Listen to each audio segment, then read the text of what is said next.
18 से लेकर 23 के बीच में 650 हाई कोर्ट और सुप्रीम कोर्ट जजों की भर्ती हुई और उसमें से 492, याद रखिएगा ये नंबर बहुत जरूरी है, उसमें 492 लोग सिर्फ सवर्ण समाज के लोग थे। तो दूसरी सरकार रही वो 1996 से लेकर 98 तक। जब इन सवर्णों को पता चल गया, ब्राह्मणवादियों को पता चल गया कि अब तो ये सेंट्रल गवर्नमेंट में आने लगे हैं, कहीं ऐसा ना हो कि सुप्रीम कोर्ट में आने वाले समय में किसी दलित, पिछड़े और आदिवासी को चीफ जस्टिस बना दे। अपने लोगों से कहना कि जब तुम एससी हो, तुम एसटी हो, तुम ओबीसी हो और तुम आते हो किसी राजनीतिक पार्टी की तरफ से वोट मांगने, तो उस समय तुम क्या कर रहे थे जब तुम्हारे बहन बेटियों की इज्जत लूटी जा रही थी।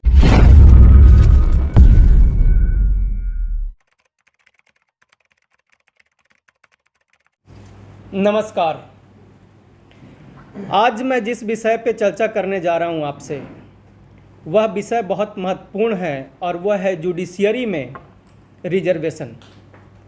इसको समझने के लिए हम लोगों को जानना पड़ेगा कि जुडिशियरी में रिजर्वेशन की ज़रूरत क्या है। तो आज मैं विस्तार से आपको बताऊंगा कि इसकी ज़रूरत क्या है। पिछले 75 साल से अगर इस देश में जुडिशियरी में एससी, एसटी, ओबीसी, खास करके हायर जुडिशियरी की मैं बात कर रहा हूँ, एससी, एसटी, ओबीसी, माइनॉरिटी यानी डायमंड परिवार के लोगों का उसमें हिस्सेदारी नहीं थी, तो हम लोगों ने क्या खोया और इस देश ने क्या खोया, और क्या ये लोगों के आर्थिक, सामाजिक, राजनीतिक स्थिति को प्रभावित करती है, इसके बारे में भी मैं विस्तार से आप लोगों से आज चर्चा करने वाला हूँ। तो आइए शुरू से शुरू करते हैं। पिछले 75 साल में इस देश में एससी, एसटी, ओबीसी और माइनॉरिटी समाज के लोगों का सीनियर जुडिशियरी में, हायर जुडिशियरी में रिजर्वेशन नहीं रहा। नतीजा ये हुआ कि इस देश में 75 साल से ब्राह्मणवादी व्यवस्था जुडिशियरी में कायम है, और इस 75 साल में जो जुडिशियरी में ब्राह्मणवादी व्यवस्था कायम है, उन्होंने ऐसा देखने और समझने को आता है। देखिए, हाई कोर्ट और सुप्रीम कोर्ट के पास पावर होता है, यानी कोर्टों के पास ये पावर होता है कि वो सुओ मोटो कॉग्निजेंस ले सकती है। अब इस बात को समझना पड़ेगा कि सुओ मोटो कॉग्निजेंस, जब हम इतिहास के पन्ने को पलटने लगते हैं और देखते हैं कि इस देश की जो ब्राह्मणवादी, अगर हम कह सकते हैं, व्यवस्था जो है, उस व्यवस्था से ओतप्रोत और प्रभावित लोग जो हैं, किस प्रकार से कुछ लोगों को, चंद लोगों को फायदा पहुंचाने के लिए सुओ मोटो कॉग्निजेंस इस देश की कोर्ट ने ली है। जैसे उदाहरण के तौर पे मैं वर्तमान स्थिति की बात करूं, आपने सुना होगा कि जब झारखंड में एक महिला का रेप होता है, विदेशी महिला का रेप होता है, तो वहां की हाई कोर्ट ने उसको सुओ मोटो कॉग्निजेंस लेकर के उस पर एफआईआर करवाई और इन्वेस्टिगेशन स्टार्ट करवा दिया। लेकिन तब मैं आप लोगों को बताना चाहता हूं कि जब एससी, एसटी, ओबीसी, आपने सुना होगा मध्य प्रदेश में एक एसटी समाज के व्यक्ति के मुंह पे पेशाब किया गया, तो उसमें कोर्ट सुओ मोटो कॉग्निजेंस नहीं लेती है। जब आपने सुना होगा कि इस देश की आन बान और शान को बढ़ाने वाली हमारी बेटियां, जब उन्होंने गोल्ड मेडल जीतकर इस देश का नाम पूरे दुनिया में रोशन किया और देश का डंका बजवाया, उन बेटियों की इज्जत और असमत लूटने वाले लोगों के खिलाफ जब उसको कार्रवाई करनी थी, एफआईआर करवाना था, उस समय इस देश की जो कोर्ट थी, वो भी अपना मुंह बंद करके रखा, और उसके बाद उन बेटियों को जंतर मंतर पे आके धरना प्रदर्शन करना पड़ा। आप लोगों ने देखा कि इस देश के किसानों के खिलाफ काले कानून बनाए गए, और उन काले कानून को वापस लेने के लिए 700 लोगों की कुर्बानियां देनी पड़ी, और उन लोगों को गाड़ी से रौंद करके मारा गया। तब भी इस देश की कोर्टें मुंह बंद करके बैठी रही। और आप आज ये भी देख रहे हो कि मणिपुर महीनों से जल रहा है, जहां दलित, पिछड़े, आदिवासी लोग वहां सताए जा रहे हैं। वहां की महिलाओं के साथ क्या हो रहा है ये मैं कह नहीं सकता, स्थिति इतना दयनीय है, लेकिन फिर भी यहां की कोर्ट और सुप्रीम कोर्ट उस पर कॉग्निजेंस नहीं ले रही है। कब ले रही है? जब झारखंड में एक विदेशी महिला के साथ बलात्कार होता है, क्योंकि वहां झारखंड की सरकार पिछड़ों की सरकार है, दलितों की सरकार है, कमजोरों की सरकार है, तब वहां पे कोर्ट कॉग्निजेंस ले रही है। तो आप देख रहे हो, इस बात से आपको इतना समझ में आएगा कि इस देश की जो मानसिकता है, इस देश की सरकारों की और कोर्टों की जो मानसिकता है, वो एक पर्टिकुलर वर्ग को लाभ पहुंचाने के लिए है। और देखिए, पिछले 75 साल में जब यहाँ पे ब्राह्मणवादी व्यवस्था के लोग कोर्टों में बैठे रहे, तो उन्होंने क्या किया? उन्होंने ये किया, अभी 2023 में पूछा गया सवाल राज्यसभा में कि बताइए कि हाई कोर्ट और सुप्रीम कोर्ट में कितने SC ST OBC के जज हैं। तो जवाब में जो तत्कालीन मंत्री थे उन्होंने कहा कि चूंकि हम लोग हाई कोर्ट और सुप्रीम कोर्ट में रिजर्वेशन नहीं देते हैं, इसीलिए इस प्रकार से डेटा उपलब्ध नहीं है। लेकिन एक चीज़ जो बताया वो बड़ा ही चौंकाने वाला है। पिछले 18 से लेकर 23 के बीच में 650 हाई कोर्ट और सुप्रीम कोर्ट जजों की भर्ती हुई और उसमें से 492, याद रखिएगा ये नंबर बहुत ज़रूरी है, उसमें 492 लोग सिर्फ सवर्ण समाज के लोग थे। यानी जिन लोगों की संख्या इस देश में मात्र 10% है, उनको 650 में आप 492 सीटें देते हो, और जिन लोगों की आबादी इस देश में 90% है, उन लोगों को आप मात्र 158 सीटों में निपटा देते हो। तो ये होता है जब SC ST OBC और माइनॉरिटी के लोग जब कोर्ट और सुप्रीम कोर्ट में बैठे नहीं हैं, तब उनके साथ ये व्यवहार होता है। जब उनके मान सम्मान की बात आती है, उनकी महिलाओं की इज्जत और असमत लूटी जाती है, तो ये कोर्ट का जो दोहरा रवैया है, दोहरा चरित्र है, वो सामने दिखाई देता है। तो तब मैं आप लोगों को कहता हूं, और देखिए ये तो एक व्यवस्था की बात की, आपको दूसरा बात समझाता हूं। पिछले कई वर्षों से सुप्रीम कोर्ट में जाता रहा, लोगों ने कहा कि आप डिमांड कीजिए कि OBC आरक्षण लागू किया जाए। बार बार सुप्रीम कोर्ट ने यह कहा कि OBC आरक्षण लागू नहीं हो सकता है, क्योंकि अभी तक जनसंख्या नहीं पता है कि OBC की जनसंख्या है कितनी। लेकिन कभी भी उसी सुप्रीम कोर्ट ने यह सरकार को गाइडलाइन नहीं दिया कि आपको जनसंख्या की काउंटिंग करवानी चाहिए, जनगणना करवानी चाहिए। वहीं दूसरी तरफ आप देखो, 2019 में जब EWS कैटेगरी के लोगों को आरक्षण दिया गया, यानी सवर्णों को आरक्षण देने की बात हुई, तो तब सुओ मोटो कॉग्निजेंस लेकर के इस सुप्रीम कोर्ट ने यह नहीं कहा कि अब जो है इनकी जाति जनगणना नहीं है, तो आप किस आधार पे इनको 10% आरक्षण दे रहे हो। अगर बिहार के को आधार हम लोग मान लें तो सवर्णों की आबादी मात्र 10% है। 15% तब वो पूरा होता है जब उसमें मुस्लिम समाज के लोगों को ऐड किया जाता है, और मुस्लिम समाज वहाँ 5.5% है। इसका मतलब ये हो गया कि सवर्णों की जो आबादी है बिहार और एवरेज मान लें वो देश में, तो मात्र 10%, और 10% के लोगों को आप 10% आरक्षण दे रहे हो। और वहीं दूसरे तरफ जब जाट मांगता है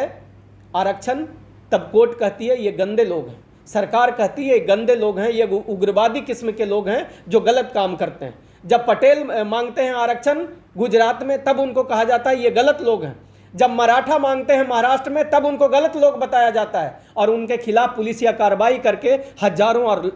मतलब सैकड़ों लोगों को मारा जाता है, और लाखों करोड़ों की संपत्तियां जलाई जाती है और बर्बाद की जाती है। मैं मुद्दे की बात ये कहना चाहता हूँ आप लोगों के सामने कि दो चीज़ें यहाँ पे समझ में आती है। जैसा कि मैंने आपको बताया कि ये जो 2019 में जो आरक्षण की बात हुई, तो उसमें आपको पता है ये देश की सरकार जानबूझ के सोच समझ के राजनीतिक तरीके से ये सवर्ण लोग आपको गरीब, कमज़ोर, लाचार और मजबूर रखने का काम करते हैं। और ये क्यों करते हैं अब मैं आपको समझाता हूँ। यहाँ अभी जब इन लोगों को पता चला, आपको याद होगा कि इस देश में बहुजनों की मात्र 2 बार सरकार रही है। एक बार 1989 से लेकर के 91 तक 2 साल वो रही, और उसके बाद जो दूसरी सरकार रही वो 1996 से लेकर 98 तक।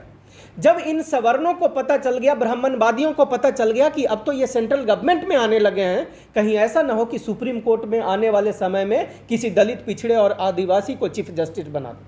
तो बेहतर है इससे पहले कोई ना कोई तरीका ढूंढ लो। आप इस देश के दलित, पिछड़े, आदिवासी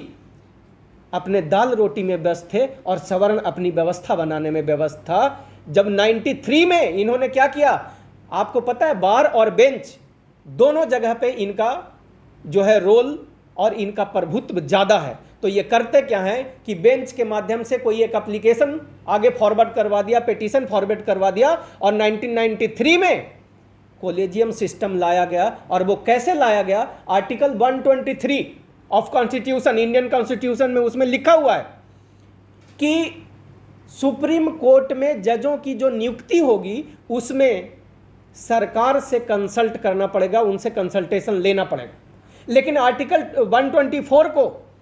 9 जजेज की बेंच ने ये ऑर्डर देते हुए कहा कि वो कंसल्टेशन का मतलब कंकरेंस है, और वो शब्द की बदलाव कर दिया। आप लोगों को जानकारी होनी चाहिए कि अगर संविधान में आप बदलाव करना चाहते हैं तो तब आप तभी कर सकते हैं जब 2/3 बहुमत से राज्यसभा और लोकसभा में उसको पास करवाना पड़ता है। लेकिन इन ब्राह्मणवादियों ने क्या किया, 9 जजेज की बेंच मिल करके ये ऑर्डर कर दिया कि ये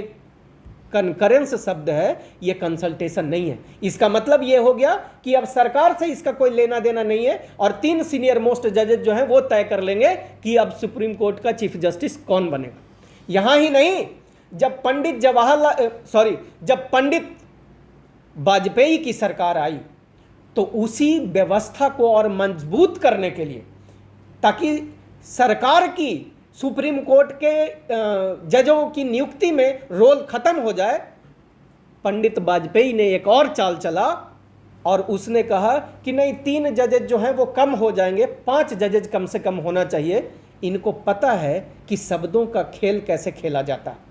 और उन्होंने 3 के जगह पे 5 जज का कॉलेजियम सिस्टम बना दिया, और आज सुप्रीम कोर्ट का चीफ जस्टिस जो भी बनता है वही 5 कॉलेजियम सिस्टम के माध्यम से बनाया जाता है। और आप देखोगे, इतिहास निकाल के देख लो, पिछले 75 साल में इस देश में जितने भी सुप्रीम कोर्ट और हाई कोर्ट के, खास करके सुप्रीम कोर्ट के जो आज के तारीख में 34 जजेज हैं, उसमें से मैक्सिमम ब्राह्मणवादी हैं, और वो लोग हैं जो 50 परिवार, पूरे देश का 50 परिवार पिछले 75 साल से इस देश में सुप्रीम कोर्ट का जज बन रहा है। कोई मौसा, कोई फूफा, कोई बहू, कोई बेटी, इस प्रकार से सुप्रीम कोर्ट में जज बनाए जा रहे हैं। यानी अब दलित, पिछड़े, आदिवासी और माइनॉरिटी यानी डायमंड परिवार के लोगों को सुप्रीम कोर्ट में जाना मुश्किल इसलिए हो जाएगा क्योंकि ये ब्राह्मणवादी व्यवस्था में बैठे हुए लोग जब भी चुनेंगे तो ब्राह्मणवादी मानसिकता के लोगों को चुनेंगे, और अंत में उन्हीं को लाभ पहुंचाया जाएगा। तो तब मैं कहता हूं कि अगर इस देश की 90% आबादी SC, ST, OBC और माइनॉरिटी के लोग अगर मान सम्मान के साथ जीना चाहते हैं, अगर अपने हक और अधिकार लूटे जाने पे अगर ऐसा एक व्यवस्था बनाना चाहते हैं जिसमें कि supreme court suo motu cognizance लेकर के, जैसे एक उदाहरण मैं यहाँ पे बताना चाहूँगा, दिल्ली में DSSB ने अभी कुछ दिन पहले नियुक्तियां निकलवाई, वैकेंसी निकलवाई, उसमें 325 SC, ST, OBC की सीटों को काट करके सवर्णों को दे दिया गया, उनको दे दिया गया जो पहले से मजबूत लोग थे, जो पहले से ज़्यादा शिक्षित लोग थे। आपको जानकर हैरानी होगी कि कुछ दिन पहले दिल्ली में दिल्ली पुलिस की वैकेंसी निकली थी लगभग 7,000 के आसपास, और उस 7,000 में 2,000 में 90% आबादी वाले SC, ST, OBC माइनॉरिटी के लोगों को निपटा दिया, और मात्र 10% के लोगों को EWS और अनरिजर्व्ड कैटेगरी के नाम पर लगभग 5,000 सीटें दी गई, और इस देश की सरकार भी चुप रही, इस देश का कोर्ट भी चुप रहा। तो तब मैं कहना चाहता हूं अंत में बस इतना कि अगर मैं सारे SC, ST, OBC माइनॉरिटी के आज विधायक, सांसद और मंत्री हैं, अब तो कोई नहीं है, लेकिन ये समय बहुत इंपॉर्टेंट है, चुनाव का समय है, अपने लोगों से कहना कि जब तुम SC हो, तुम ST हो, तुम OBC हो, और तुम आते हो किसी राजनीतिक पार्टी के तरफ से वोट मांगने, तो उस समय तुम क्या कर रहे थे जब तुम्हारे बहन बेटियों की इज्जत लूटी जा रही थी? तुम उस समय क्या कर रहे थे जब तुम्हारे बच्चों के हक और अधिकार की नौकरियां छीन करके सवर्णों को दी जा रही थी?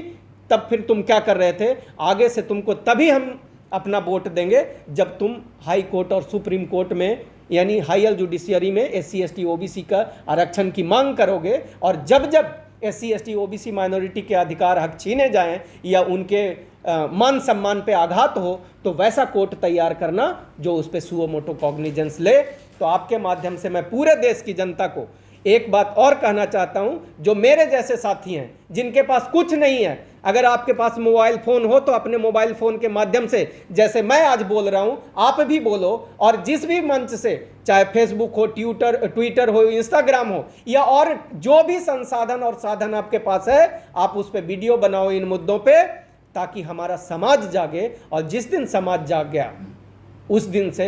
हम सत्ता में भी होंगे, सरकार में भी होंगे, और सुप्रीम कोर्ट में भी होंगे। जय भारत, जय संविधान, जय डायमंड परिवार।